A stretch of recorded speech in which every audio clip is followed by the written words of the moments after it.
wife of Senator Ted Cruz.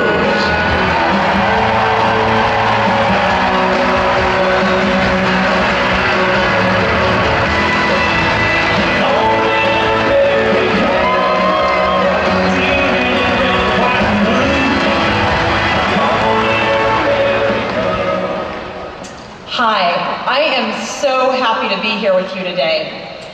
I'm Heidi Cruz, and I'd like to tell you about someone very special, my husband, Ted.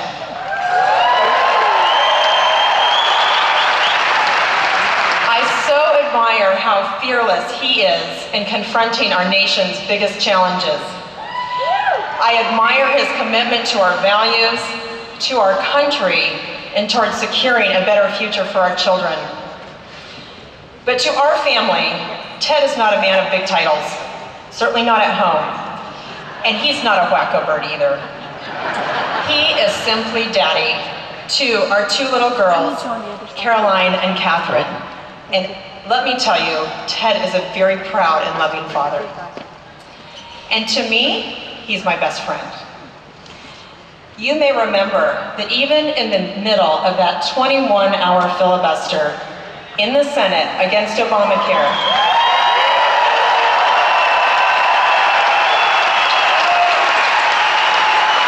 Ted took the time to read a bedtime story to our children. And trust me, green eggs and ham will never be the same again. To me and the girls, Ted is the guy at home who knows every song in the movie Frozen by heart, and who can throw a 6-year-old princess birthday party with the best of them. And let me tell you something, the attacks on Ted coming out of Washington do not compare to being attacked by numerous 6-year-old princesses playing Attack the Daddy. And if that won't prepare you for the DC press corps, nothing will. Without further ado, here is Caroline and Catherine's daddy, my loving and thoughtful husband, and your senator.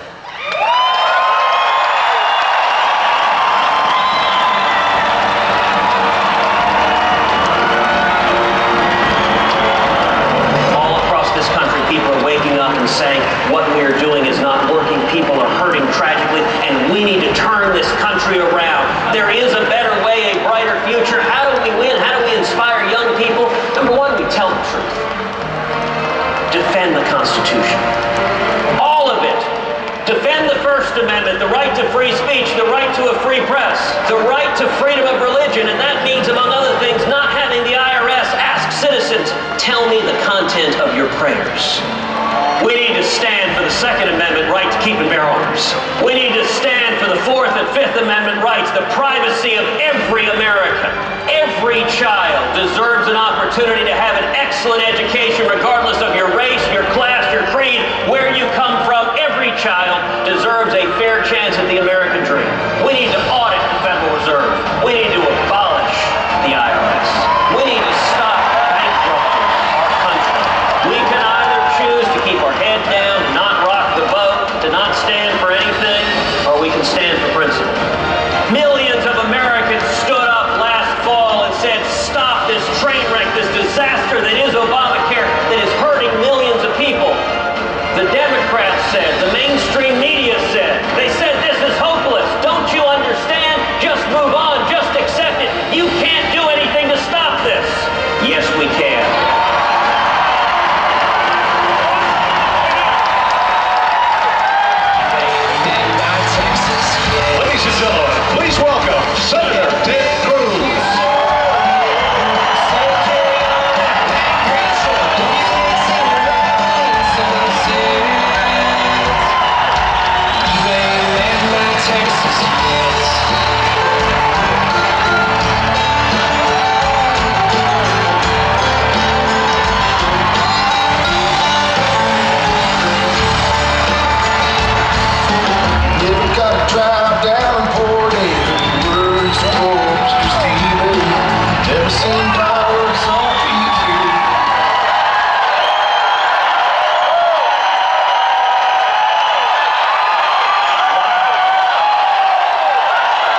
was 6:30 a.m. The cold waves were crashing. The wind was blowing. On the beaches below 100-foot sheer white cliffs, a spot called Point du Hoc, between two beaches codenamed Utah and Omaha. 200 young men, under the command of Lieutenant Colonel James Earl Rudder, a Texan, landed on that beach. Many of them were young, many younger than the interns, the volunteers we see here at this convention. Many of them were scared. Their mission was to take out the Nazi howitzers atop that cliff.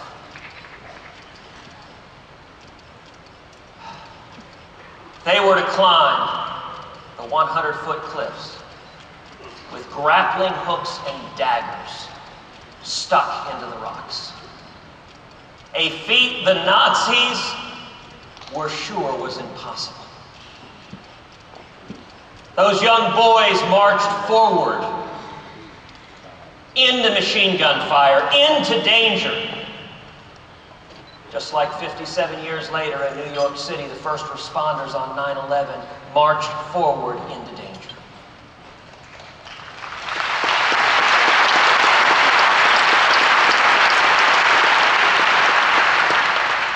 It was 70 years ago today that those boys scaled that cliff.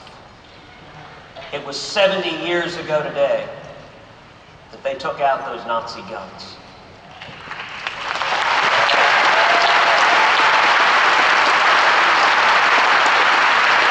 And went on to win the war and liberate the world.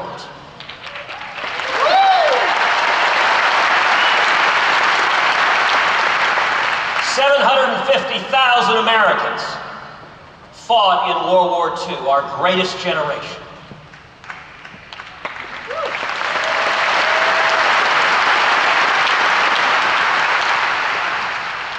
Including the senior U.S. Congressman Ralph Hall, who served in World War II.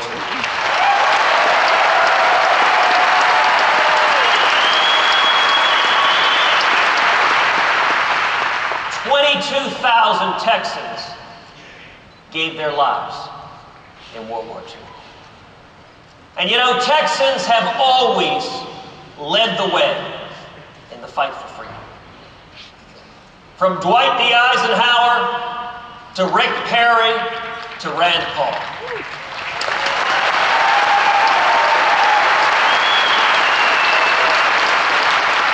All good, principled men who have stood and fought for freedom. It's in our blood. It is who we are. It was in the fall of 1835 that the brave Texians in the city of Gonzales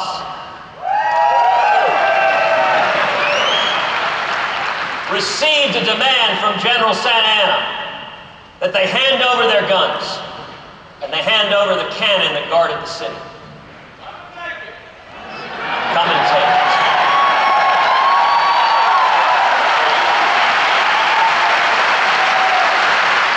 We all know the immortal Texas spirit that they erected in that flag that is an integral part of who we are. A picture of the cannon with the simple legend, come and take it.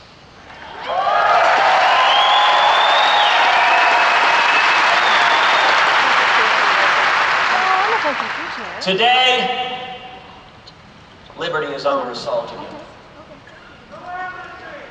Like never before, our freedom is under assault, and let me tell you, again today, Texans will stand up and lead the fight to defend our freedom.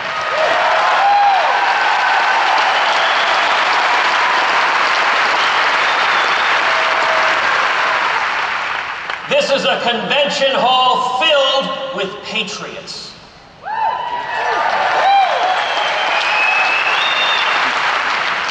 Just like the 56 men who signed the Declaration of Independence and pledged their lives fortunes, and sacred honor.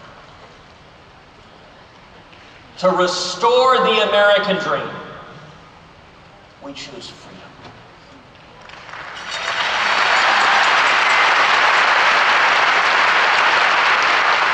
Number one, we need to defend the Constitution.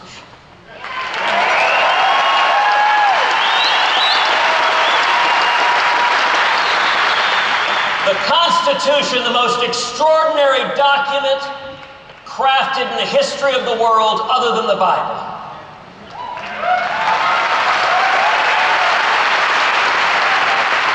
A document designed, as Thomas Jefferson said, to bind the mischief of government.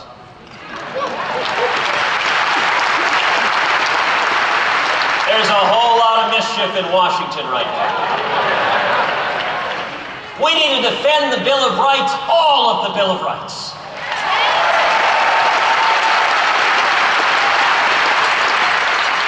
We need to defend the First Amendment, the first foundational freedom in the Bill of Rights.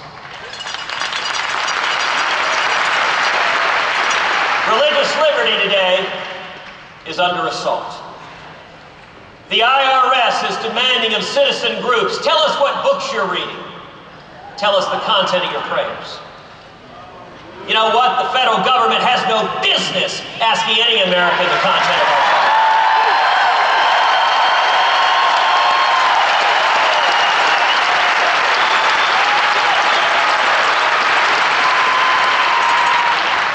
We see the Obama administration right now litigating against the Little Sisters of the Poor, a Catholic convent of nuns who've taken a vow of poverty to care for the sick and elderly, and the federal government is litigating against them, trying to take away their religious freedom and to fine them millions of dollars to force these nuns to pay for abortion-inducing drugs of others.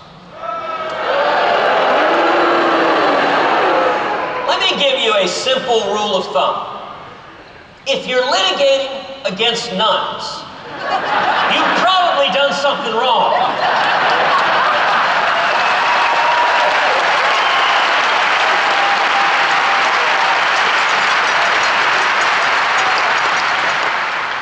We need to defend the Second Amendment.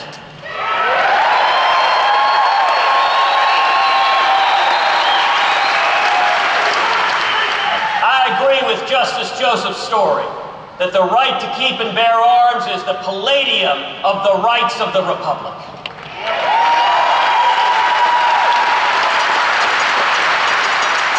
And in the great state of Texas, gun control means hitting what you aim at.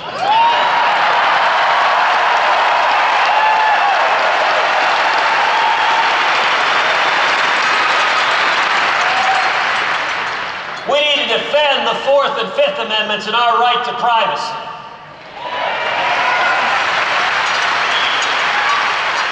How many of y'all have your cell phones here today?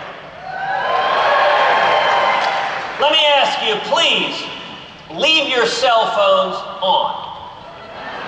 I want to make sure President Obama hears every word we have to say today.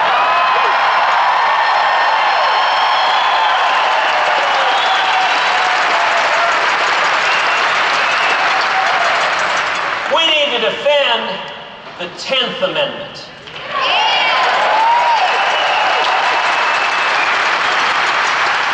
Or as President Obama calls it, the what? The 10th Amendment, the basic protection that limits the authority of the federal government and says that sovereignty resides in the states and ultimately with we the people.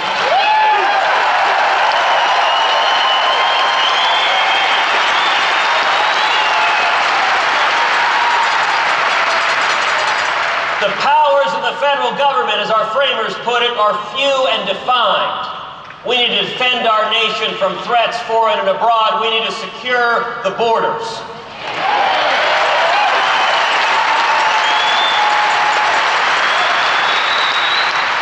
But there are a host of areas where the federal government has no constitutional authority to intrude its nose. For example, We need to repeal Common Core.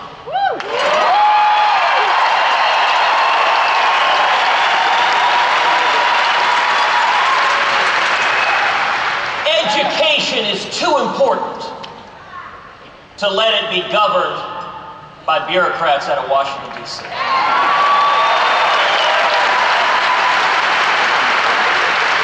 It needs to be at the state level, or even better, at the local level, where parents can have direct influence over the education of our kids.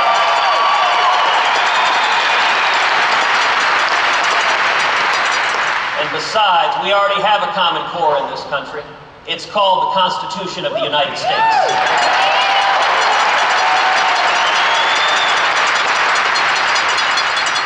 Number two, we need to restore American leadership in the world.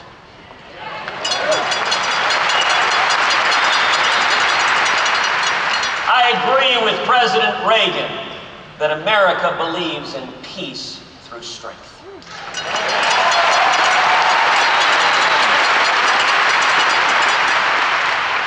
All across this country, our hearts have been breaking as we've seen America recede from leadership in the world. It's created a vacuum into which they have stepped nations like Iran and Russia and China, and the world has become a much more dangerous place.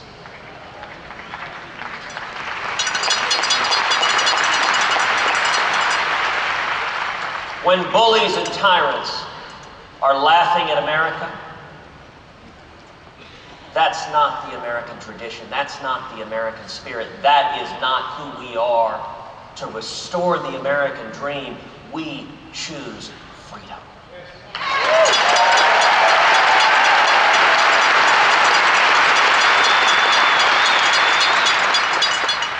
There was a time when we had another president, like President Obama. We had Jimmy Carter in the White House. By the way, if there's one person thrilled at the job President Obama's doing, it's Jimmy Carter.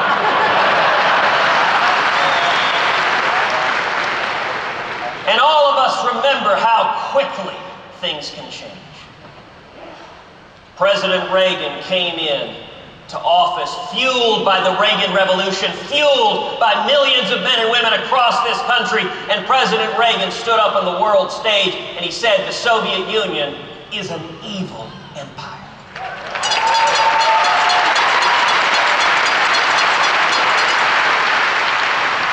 He said Marxism-Leninism will end up on the ash heap of history.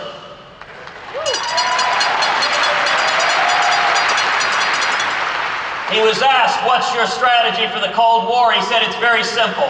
We win, they lose.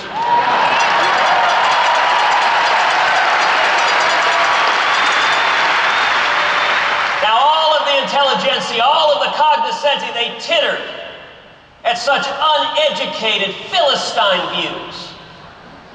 He didn't have the sophistication, he didn't have the nuance, he didn't understand détente, which I'm pretty sure is French for surrender.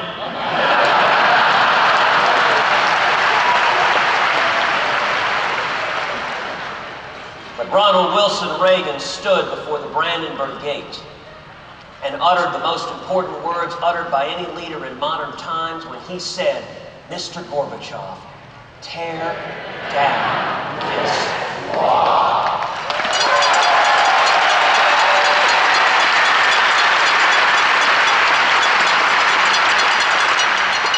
A couple of weeks ago, I was in Israel, and I had the opportunity to visit with famed Soviet dissident Natan Sharansky. Spent 9 years in the Soviet Gulag. Sharansky described how the prisoners in the Gulag would pass notes from cell to cell. Did you hear what President Reagan said? Tear down this wall.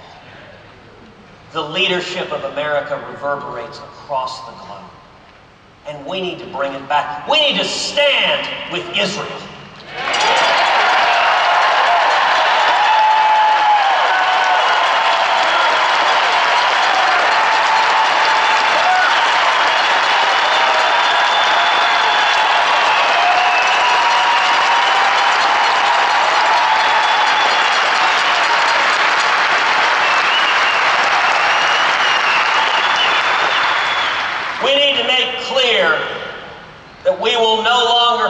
footsie with the mullahs of Iran, and we will not allow them to acquire nuclear weapon capability.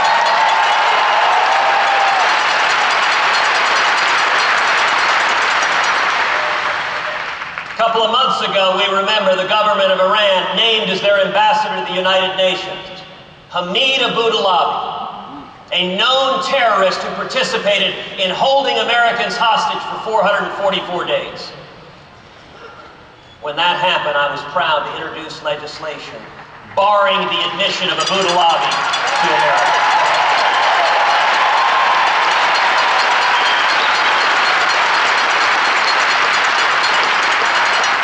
That legislation passed the United States Senate 100 to 0.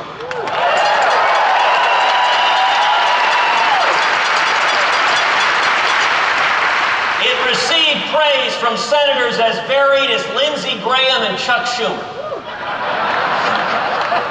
I have to admit, I went up to Schumer afterwards. I said, "Chuck, be careful, lightning's going to strike you."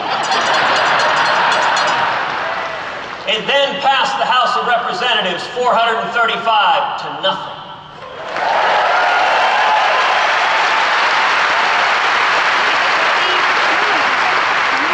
And then President Obama signed it into law. A couple of weeks ago at the White House Correspondents' Dinner, President Obama was joking about this. He said, "So Ted Cruz introduced some legislation that I signed. Here's a picture of the signing ceremony." And he had a picture of himself, of me, and the devil and hell freezing over.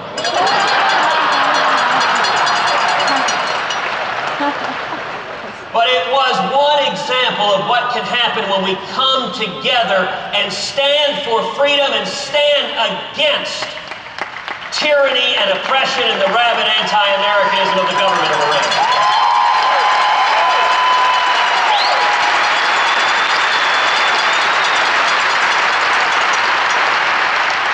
We should be speaking up for dissidents suffering right now. We should be speaking up for Pastor Saeed Abedin.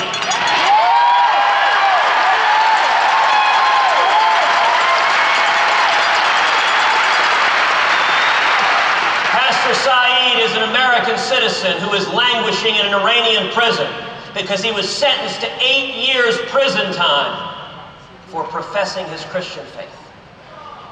His wife and his 2 small children live in Idaho, praying for their husband, Pastor Saeed.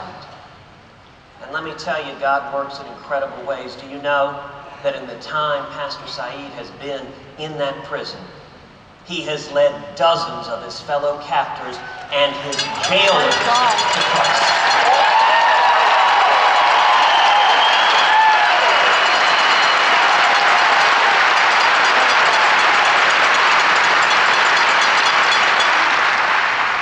But rather than making deals with the Taliban to let terrorists go, we should be saying, "Bring Pastor Saeed home."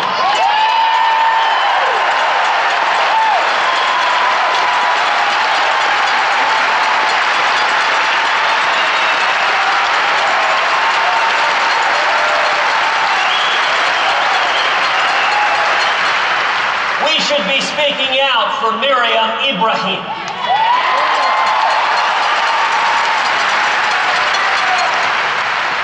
Miriam is a young mother, married to a man from New Hampshire.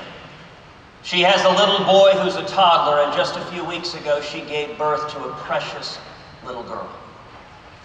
Where did she give birth? In a prison cell in Sudan. She has been sentenced to die. She has been sentenced to receive 100 lashes and then be hung by the neck till dead, unless she renounces her Christian faith. And Miriam has said, "I will not renounce Christ."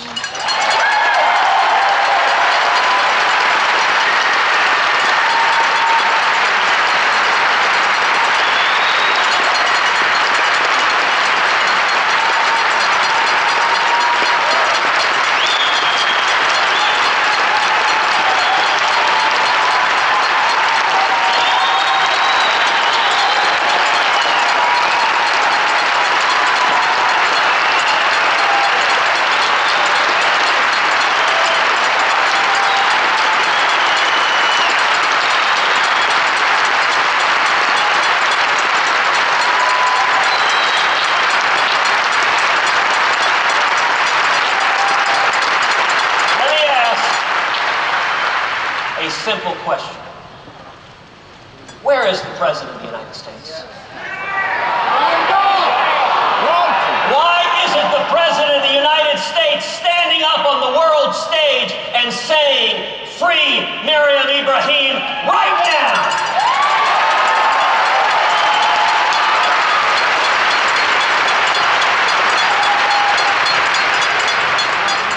Mr. Gorbachev, tear down this wall. An Iranian prison, Sudanese prison, tear down these prison walls.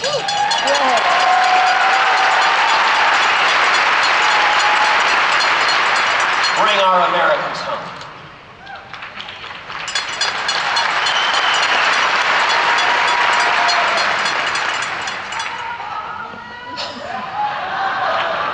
The third and final thing we need to do is we need to bring back jobs and economic growth.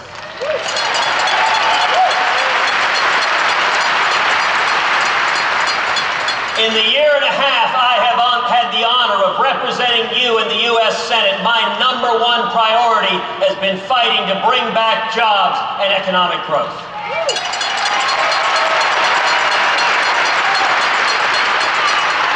It is foundational to everything else. If you want to turn around unemployment, if you want to turn around our national debt, if you want to rebuild our military and defend our national security, we've got to have growth.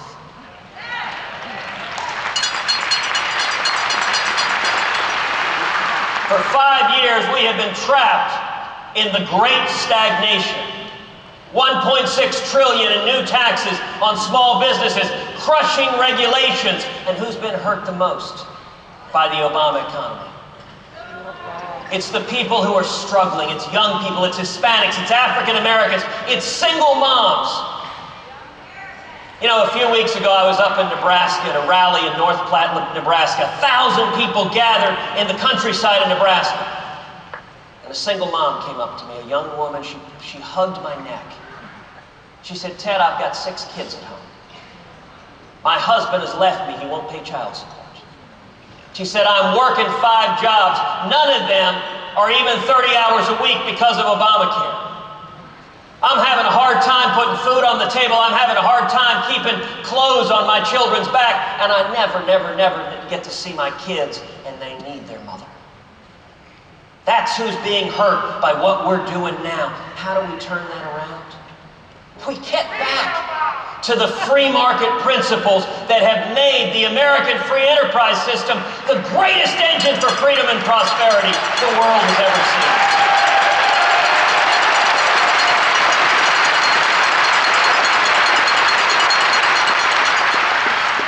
We unleash the American energy renaissance that's creating millions of high-paying jobs.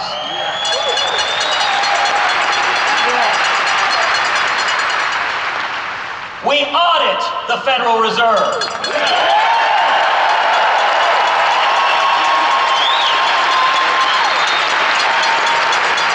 We abolish the IRS.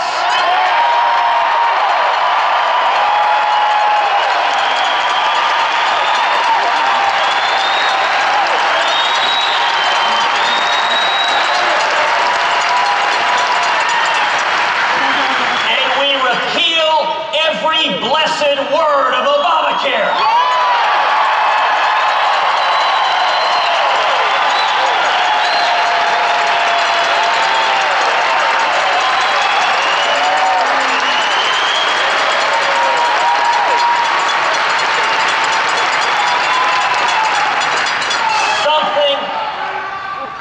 Something incredible is happening. Something is sweeping the state of Texas. It is sweeping every state in the Union. In 1980, we saw the Reagan Revolution. We saw in the face of stagnation, in the face of feckless and naive foreign policy, in the face of America getting weaker and weaker, we saw a grassroots movement that turned this country around and said, get back to the basic principles that built this nation into the greatest nation in the history of the world.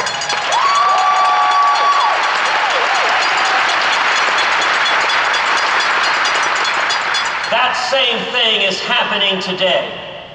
Every one of you who had your cell phones, I would ask you to take them out and text the word growth to the number 33733.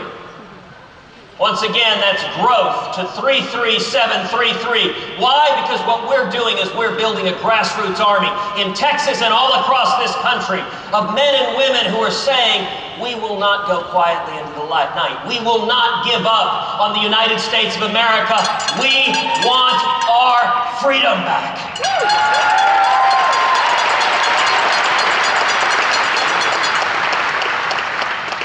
It won't come from Washington. In 1980, Washington, D.C. despised Ronald Reagan. The only way we turn this country around is the American people. The only way we turn this country around is each of you on the phone, on email, on Facebook, on Twitter, reaching out to your friends and family and neighbors and saying, bring back the principles that made our nation strong. Bring back freedom, bring back opportunity. You know, a great many of you have gotten to know my father, Pastor Cruz.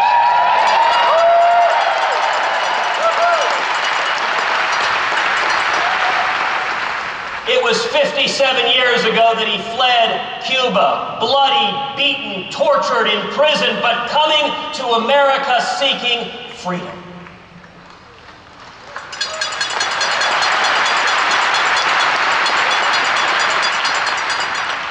I'll tell you what my father has said over and over again.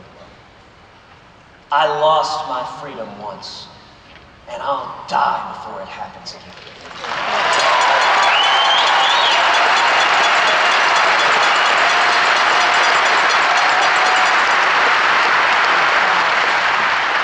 That's why we're here. What is happening here is happening all over this country. Millions of men and women, many of whom have never been involved in politics, are waking up. They're looking around. They're saying, what's happening to this country? It's getting harder and harder for working class men and women to provide for their families. The rich keep getting richer, and everyone else gets left behind. Those with power and influence in Washington, those that have stroke in the corrupt, bipartisan cabal of power in Washington get richer and richer and richer, and everyone else in the country gets left behind.